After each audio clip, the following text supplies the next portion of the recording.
Ladies and gentlemen, welcome back to the Crypto News Podcast. We are buzzing as always, still coming in hot from lovely Buenos Aires.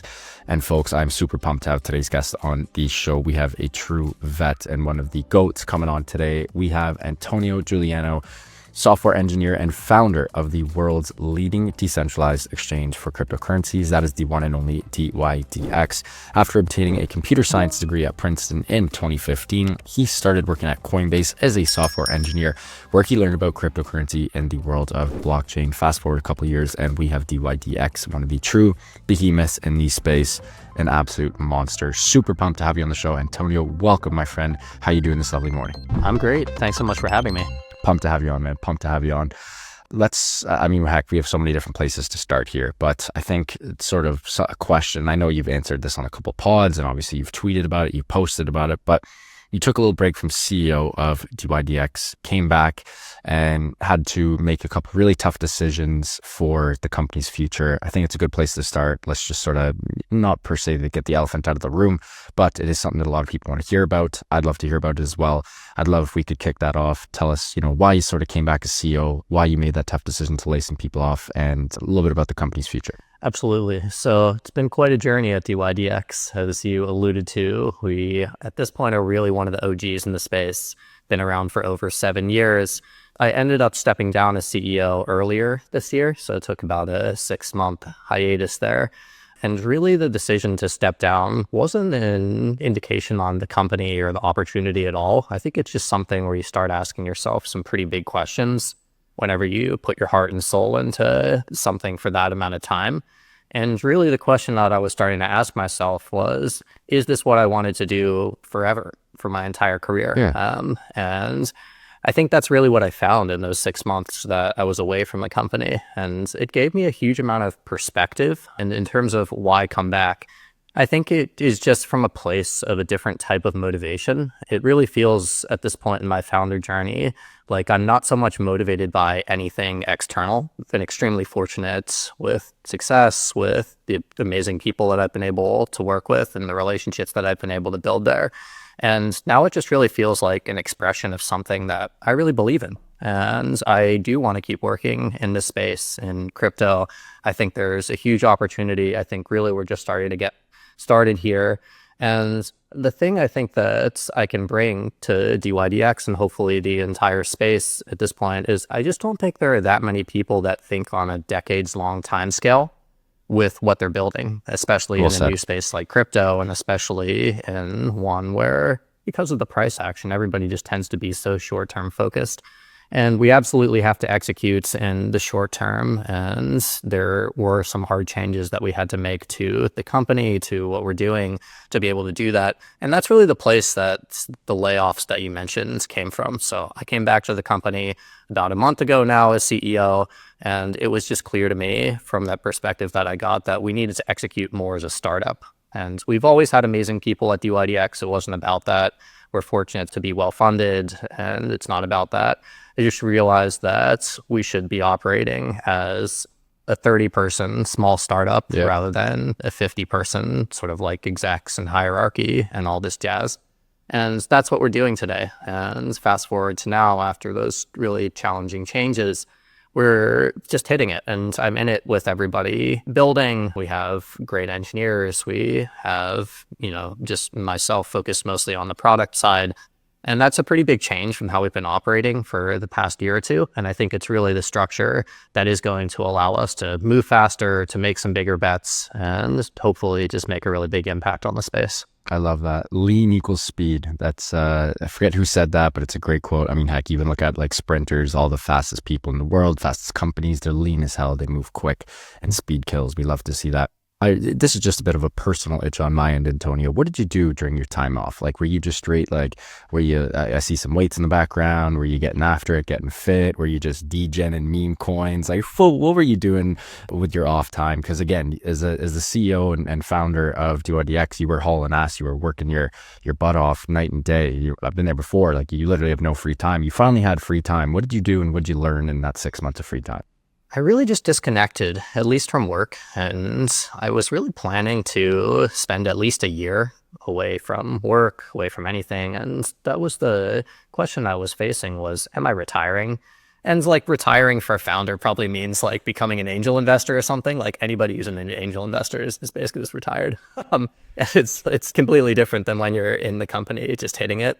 And so I was just facing that a lot. And I think the reason why it only took me 6 months was I just let go very aggressively, as all founders do. I just really care about the thing that I built. But I also just did this kind of unique thing where I hired pretty much all my friends, became like all my friends were at the company. So in addition to leaving work, it was a leaving of basically everybody that I knew. So it was kind of this like solo life journey, I suppose, and really found some new types of relationships, new like love, both in personal and family life that flowed into my life, and then just a huge amount of self-reflection. Took some amount of trips. I'm not really the type probably as much to travel the world for years or something like that, but it's good to get out of New York City where I'm based, and then just really faced myself. And I think in facing myself, there was a huge amount of fear in that, and a huge amount of fear in having left the company, especially in such an aggressive way, where for the first month or so, it kind of just felt like I was on vacation, and I was like, oh, okay, like whatever, this is a nice vacation. And then the second month, I was like, wait, I miss there's this. nothing to do. I have nothing. And more than that, it was like I had completely lost my identity. I was like, who even am I? And that was a really scary, but I think important realization to realize how much of myself is literally in this thing that we're building and with the people that I am fortunate to build with. And I think that realization just let me come back to the company and to everyone and to our users in a much more authentic way. And it's just been a month so far, and we've done some big things with changes to the company. We just released pretty much our biggest product update within the past few years in dYdX Unlimited, which I'm sure we can talk about. But I'm really hopeful that with this new perspective, we're able to just hit it on the ground running going forwards. Dude, I appreciate you opening up there. That means a lot. And again, something that I haven't taken the risk you have and launching and working as hard as you have and obviously founding and launching dYdX, but you hear that a lot where that's really your identity. I can sort of most relate to that on the athletic scale. I have a lot of friends who've played high level sports, more specifically in the NHL, and when they leave, it's like they were a professional athlete their whole lives, and now they're getting a sales job. It's like it's way different. So I really appreciate you opening up for that. But you had a perfect plug there, dYdX Unlimited, crazy launch. Again, one of the biggest product launches ever for you guys. We'll jump into it, but before we do, give us the elevator pitch, and then we'll get into the nitty gritty here. Absolutely. So the biggest thing that we're trying to do with dYdX Unlimited is it's just a really big step forward on our mission to give users the power. And I think that's a really big fundamental reason why everybody is excited about decentralization. And really one of the big product unlocks with dYdX Unlimited is a few things. So the first thing we launched is called instant market listings. So that basically means anybody can come to dYdX and immediately list any market that they want to trade. And this is something that we've seen work really well on other DeFi platforms and basically be the huge driver of what's given those adoption in the spot markets from Uniswap in 2020, fast forward to something like Pump Fund today. But it has never existed in derivatives before. So this is something that we're pretty excited about. And this is really our mission, I think, at dYdX, is to take these things that are the core essence of decentralization and then package them up into a more professional trading product. So instant market listings is the first one. The second one that we're very excited about is called Megavault. And this is a product that's basically a high-performing automated market maker that anyone, again, can deposit into. It's synergistic because it provides liquidity to all markets on the platform and then just gives users a really easy way to earn yield as well. And again, this is something that we've seen work really well on other platforms. But again, it's something that really has never worked in a high performance way on a derivatives platform before. So that's really, I think, our mission at dYdX. And now it's so much easier for you, the user, to just have the power on the platform, trade what you want, when you want, immediately, and then just have a simpler interface for providing liquidity and earning yield as well. I love that. And I'm going to throw a tough question your way, Antonio, so I apologize in advance. But For a couple of the listeners who perhaps aren't too familiar with perps or, future forward, future looking contracts, future looking trading, instruments and tools, if you will, why is it so much more difficult to open up sort of instant market listings for those perps? I'd love if you could just explain that and set the table for our listeners. Yeah, absolutely. So I'll start at the beginning with just a really quick explainer of what perps are and why they're interesting. So perpetuals are a type of derivative contract that's become really popular in crypto. It's by far the most widely traded product in crypto. By volume basis. It's about 75% of all crypto trading volume happens in perpetuals. And the reason that people use these things is predominantly to access leverage. So that means that if you come to the platform with $100, you can trade immediately up to $2,000. And that is just a really powerful thing. Obviously, there's risk that's associated with that, but any professional trading platform, and we aim to be the best in DeFi at dYdX, is going to give you tools to manage that risk as well. And that's why I classify it as really just giving users the power. Like leverage is a powerful way to trade. And I think that's something that a lot of crypto users really want access to. So to face your question of why is this harder to build in perpetuals than in spot trading, it's a couple reasons. First of all, these contracts are just literally more complicated from a technical basis, right? Yep. So if you're trading on a spot platform, spot meaning just regular old buying and selling, like a Uniswap or something like that, you just have the ERC20 token contract. Then there's some platform to, on the smart contract, figure out what price you can trade at. And then I give you my tokens, you give me your tokens, and that's pretty much it.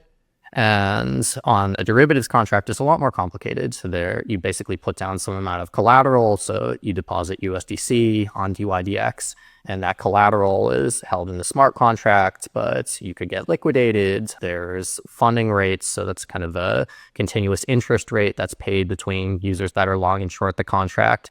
There's leverage that you have to account for. There's oracle sources, meaning, okay, maybe there's a Bitcoin perpetual, but then you need to know the actual price of Bitcoin. So you need to pull the price from Binance, OKX, wherever else, Coinbase. And there's just quite a lot more components that go into building something like this. And that's really why you see these products just take longer to build. And more so than that, actually, so they're harder to build, but they're also a little bit more complicated to trade. And that's really something that we're trying to tackle at dYdX, especially in the next year, is how can we make a more simple trading experience for users to be able to trade these products? But currently, it just fundamentally is more complicated than trading in a normal way.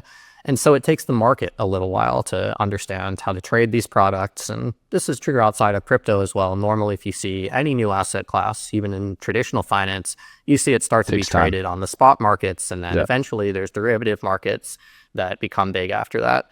And it's a progression.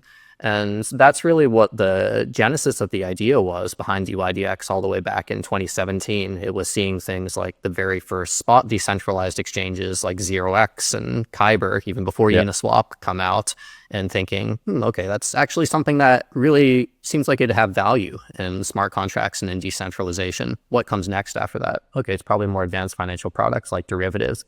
And it's an exciting time to be in that space right now because we're just starting to see that explosion happen in DeFi plus derivatives. So there's us, there's probably like 100 competitors at this point that are running perp DEXs. And I think that's just a real sign that there's a lot of enthusiasm for the space. There is real usage for now, but I think it's a space that we and a lot of other people see dramatically expanding in the near term. Dude, what a riff. Very well said there. You had a great tweet from November 3rd that pretty much said all perp products pretty much look the same. And I completely agree with that. And just a quick little segue into that tweet as well. One of the things I love about dYdX is you guys are, and I've been, again, I believe you're episode 391 of the Crypto News Pod. We've been doing this for almost 4 years now. One thing I always say, centralized exchanges are still one of the cleanest products in all of crypto. They're incredibly easy to use. They allow you to do things like leverage, things like perps, and it's very easy. I've onboarded many people, hundreds of thousands of people. Actually, that's a lie. Millions of people have been onboarded via CEXs, centralized exchanges. They are incredible. The biggest issue with DeFi, which allows you to truly unbank yourself and allows, more cool things to do, is the fact that it's so hard to use. The efficiency of it, the user experience, it's just not as good. One of the reasons why I love you guys really, really move the needle there. You're very passionate about it. When do you think we're going to get to this point? I know you guys are literally one of the leaders in this, if not the leader, but when are we going to get to the point where DeFi instruments, DeFi products are literally just as good and as easy to use as centralized exchanges?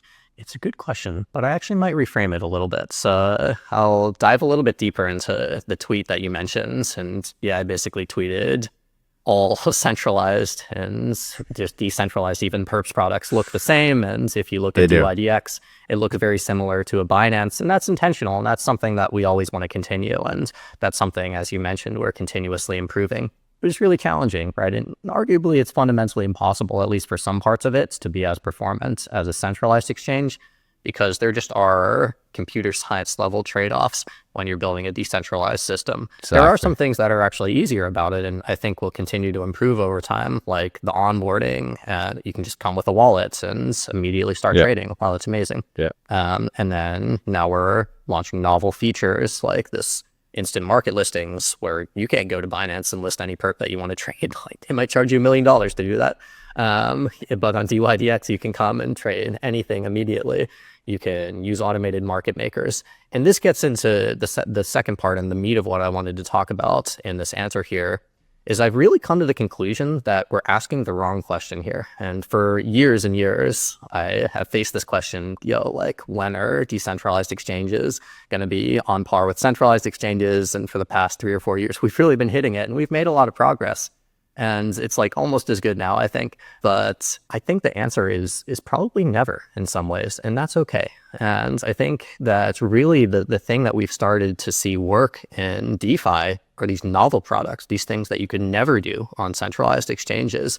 What's actually worked? It's Uniswap. It's like, wow, for the first time, again, you can come launch any markets. Anybody can be a market maker. No other product in the world, centralized or decentralized, can do that. Fast forward today to Pump.Fun, we've just taken that 1,000 times farther, and now there's like 100,000 markets being listed every day. Amazing. Like, no centralized product, no listing committee could ever possibly handle that. And so I really come to ask myself this question: what is uniquely enabled by DeFi? What can you do on dYdX that you can do nowhere else in the world? And that, I think, is really what we need to solve. Well said. Yeah, that's so true. I mean, just even Pump.Fun. I mean, I was messing around on that thing yesterday, and I mean, they even moved the bond curve from 69K to 96K now. Like, it's just there every second there's a new coin that is launched on Pump.Fun. You go to DEX Screener, there's literally 10 coins that are launched every second. Like, it's bananas. Again, these tools never available before. I remember using Uniswap for the first time, I think late 2019, and that just blew my mind. Like, the fact that I could do this so easily, so quickly. Very, very cool. Antonio, you are on a roll, my friend, and we do need to take a quick break. Give a huge shout out to our sponsor of the show. That is PrimeXBT. We love the team at PrimeXBT, as they offer a robust trading system for both beginners and professional traders. It doesn't matter if you're a rookie or a vet, you can easily design and customize your layouts and widgets to best fit your trading style. PrimeXBT is also running an exclusive promo for listeners of the Crypto News podcast. You can use the promo code CryptoNews50. That is CryptoNews50, all one word, to receive 50% of your deposit credited to your trading account. Again, that is CryptoNews50, all one word, to receive 50% of your deposit credited to your trading account. And now back to the show with Antonio. All right, mate, we did a great sort of rip through on dYdX. I do have a couple other topics I'd love to discuss. Before we do that, is there anything else on dYdX that you would like to cover? We talked about, obviously, dYdX Unlimited, the instant market listings, enhanced liquidity, Megavault. You guys have also beefed up your affiliate program up to $1,500 per month per referral, which is absolutely fucking bananas, pardon my French. Anything else you'd like to plug, discuss dYdX related until we jump into some other stuff here? Yeah, just to summarize, there's some really exciting novel features, and to talk just a little bit more about why instant market listings. Really, one of the biggest catalysts that I've seen for growth in crypto, and the fundamental thing I think every market is determined by, is this explosion in the number of assets that could be traded in crypto. You mentioned it with Pump.Fun. Now there's hundreds of thousands of things all the time that are being created. But if we zoom back to what's happened in crypto historically, it's like in 2022, there were 10,000 things. with NFTs, and then there were 1,000 things in 2020 with ICOs and Uniswap. And so I really think this trend that we're seeing of an exponential increase in the number of assets is critical. And so I think that professional trading platforms should really adopt that. And that's where instant market listings are coming from. Our goal is to get to 500 markets listed on dYdX by the end of the year, hopefully thousands by next year, and then continue increasing exponentially from there. But that's really where the new trading activity happens. You want to trade markets immediately. You want to trade what you want. And now dYdX can give you that.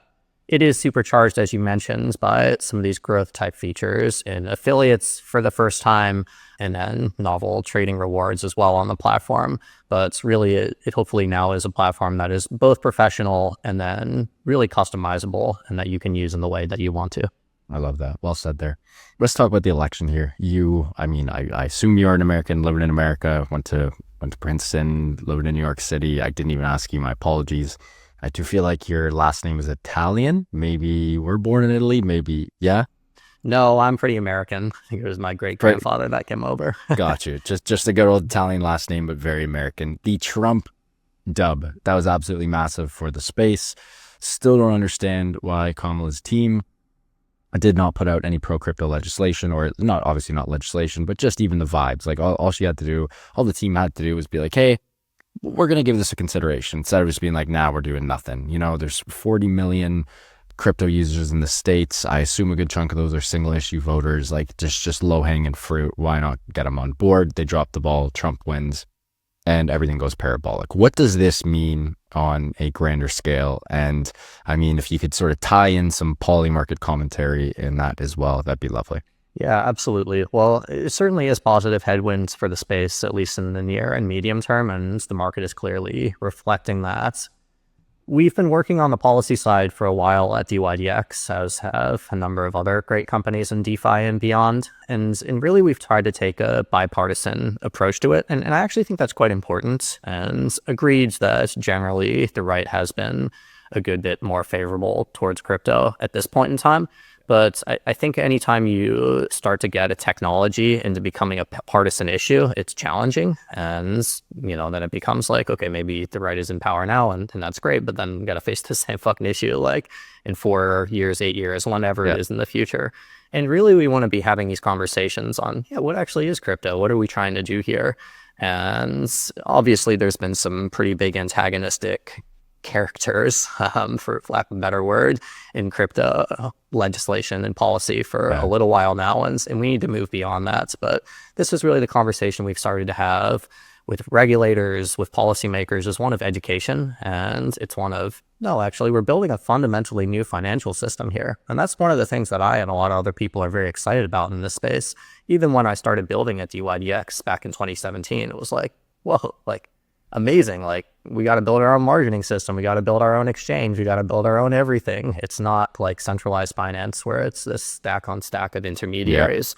And so it just really requires different types of legislation. And it's great to see some of the new people, hopefully, that are coming into power now, treat that with more of an open mind. Hopefully that's just a catalyst for longer term adoption and open-mindedness of crypto in policy. There certainly are a lot of issues that need to be worked through. And it's just kind of a challenging concept, right? Because all of us in crypto are like, decentralization, like you can't possibly regulate us, like all this kind of stuff. And I completely understand that, and I really align with that from a values perspective. But we live in the real world here too, and there actually are things that I think regulation and policy can be helpful with, even in a space like crypto. They just have to be, sensible types of regulation. It shouldn't be like, hey, give me an audit reports on your smart contract. It's like, just pull up Etherscan any second that you want to, and that's 100 times better. But maybe like your marketing should have to match actually what is on the smart contract level, or you shouldn't be able to promise people returns that they're not going to get, or these kind of things. Like, I think we could all get behind that, right? Like some amount of rules are fine here. So excited about that. Obviously excited about the market movements here, and I'm hopeful that this is sort of the cusp of another bull market. And I think really what we saw in the past year or so has been the market, or at least the price action, has been ready for another bull market for a while, but there just hasn't been the same level of substance behind the market. And really, my opinion on all bull markets is that they are driven, or at least characterized by, the biggest products, the biggest main characters in the space, and each bull market continues to be 10x bigger than the previous one. And the challenge now is that the previous bull markets, in FTX, SBF era, gained worldwide notoriety. So what's 10x bigger than that? It's like we actually have to start making a change on a global scale here. And look, I love meme coins, I love Ansem, but meme coins and pump.fun plus Ansem it doesn't really hold a candle to, at least aspirationally, what FTX and CZ and SBF were trying to do here. So what's going to be that global scale product? Who are going to be those global scale leaders in crypto? I think that's still going to take a little bit of time to mature here, and I think that's okay. Again, really, this perspective that I can perhaps uniquely have in this space is this is going to take quite a long time, and it's going to take 10 to 20 years for DeFi and other Web3 products to become everything we hope and dream they can be. So are you down for that? Or at least if you're not, who are the people that one might follow that are down for that and that think on that scale? And I think just really looking towards those people and holding ourselves accountable to making change at more of a global scale becomes really important. There are some really great headwinds. You mentioned poly markets. That was clearly super exciting. And I really love what they did where the fundamental core of the product was trading and effectively a derivatives market on prediction. But really, they extended that to news and to truth. And that's something that a lot of people in the US and worldwide start to care about. And you start to see, it being the biggest news app on the App Store. I love the app that they released, actually, where you can't even trade on it. It's just literally, if you look in, it's giving you the odds for Trump to win, Kamala to win, all these states, they called them all correctly. And it's actually driving real value in the world, amazing. And what are more of those things that we can do on the whole market space that actually real people start to care about? Well said, dude. Look, I mean, you brought up so many good points there. I want to go back to your thesis in regards to bull markets are characterized by the main product and or main character. I mean, I agree with you. I love Ansem. He's been on the pod too. Shout out Ansem. He's one of the GOATs in the space. He's done more than 99.9% of anyone else in the space. He's onboarded probably millions of people. So huge shout out to him for that. But who do you think might be the main product or character? Who will be the main product or character in 2025? And a little just follow up to that. Do you think we're not even in the bull market yet? This price action from even the last month or so, from 60K to almost 100K, you and I are recording to 98K today. You don't even think it's kicked off yet? Or is the top just going to go pop off parabolic? I think we are in the bull market now for sure. And if we're asking the question, who is it going to be in 2025? Still probably going to be meme coins, still probably going to be major players like Coinbase and Brian. Obviously, Hayden and Uniswap are doing great things. Hopefully, at dYdX, we can start to make DeFi plus derivatives more of a thing that people are using across the space. So probably a lot of things and a lot of players like that.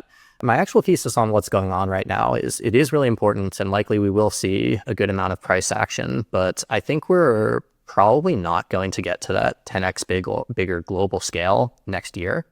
And I don't know if that means it'll take another cycle after that. I don't know if that means this cycle will slow play more than previous ones have. But I think that we really need to see some novel product iteration here. And one of the spaces that I've actually become very excited about is SocialFi. And Agreed. Really, I would characterize SocialFi as assigning value to things that people already care about and that people already pay attention to. And I think friend tech, obviously it's shot up in terms of popularity and shot down, but I think it was a really great early example of something that's really going to matter in even the medium term in crypto.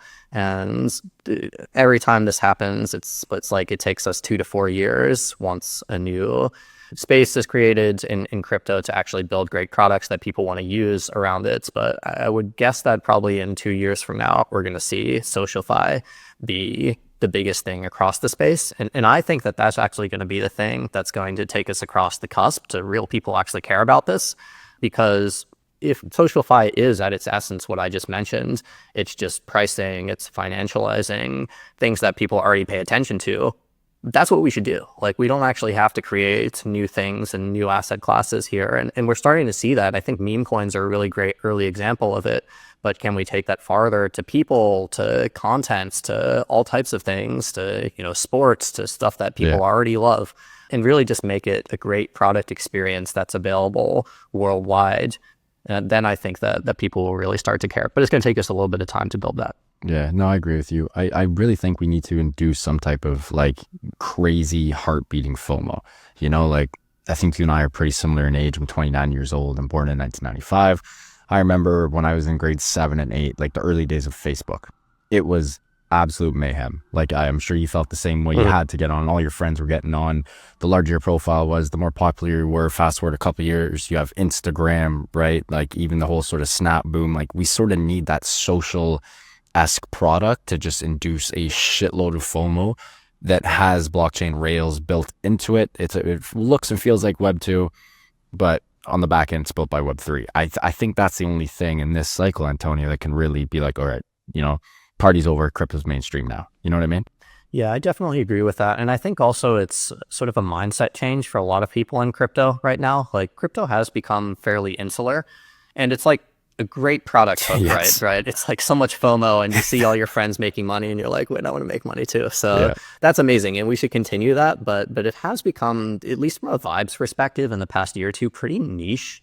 And again, like I'm here for it. Yeah, like I don't agree. mind, but it's like come on guys, like we can't just keep being like incel-y forever and expect like mainstream people to actually take us seriously, and that's fine. Like I have no problem with that, but that should be part of the space, right? Not the entire space.